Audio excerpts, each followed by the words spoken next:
Republic day గురించి ఒక 5 interesting విషయాలు చెప్తాను నేను. చెప్పు డాడీ, చెప్పు. మన రాజ్యాంగాన్ని రాయడానికి ఎంత టైం పట్టిందో తెలుసా ఆరుష్? 2 years 11 months 18 days పట్టిందంట తెలుసా? అవునా డాడీ, అన్ని రోజులా? ఇంకో విషయం చెప్తాను వినారు. మన రాజ్యాంగంలో మొత్తం 395 పేజీలు ఉన్నాయి. అయితే ప్రతి పేజీని చేత్తోనే రాశారు. టైపింగ్ కానీ ప్రింటింగ్ కానీ చేయలేదట. ప్రతి పేజీలో బొమ్మలు వేస్తూ డిఫరెంట్గా రాశారట. అరే అవునా?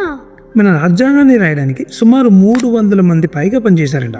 దేశం మొత్తం నుంచి పెద్ద నాయకులు, న్యాయవాదులు, మేధావులు వచ్చి తమ అభిప్రాయాలు కూడా చెప్పారట. ఓ సూపర్ డాడీ. మన రాజ్యాంగానికి ముఖ్య శిల్పి అంటే మెయిన్ ఆర్కిటెక్ట్ ఎవరో తెలుసా? బిఆర్ అంబేద్కర్ గారు.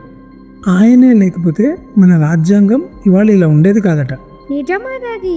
అవును హరుష్, ఇప్పుడు నీకు ఒక ఇంట్రెస్టింగ్ విషయం చెప్తాను విను. మన రాజ్యాంగంపై సభ్యులందరూ నవంబర్ 26, 1949లోనే సంతకాలు పెట్టేశారట. అంటే అప్పటికి రాజ్యాంగం రెడీ అయిపోయింది. జనవరి 26 డేట్ కోసం మాత్రమే ఆగి మరి 1950 జనవరి 26న రిపబ్లిక్ డేగా ప్రకటించారు. అరే ఇది భలే ఇంట్రెస్టింగ్ ఉంది డాడీ. ఈ ఫ్యాక్ట్స్ అన్నిటినీ కలిపి ఒక ఫుల్ వీడియో చేసి మన యూట్యూబ్ ఛానల్ అప్లోడ్ చేశాను, చెక్ చేయండి.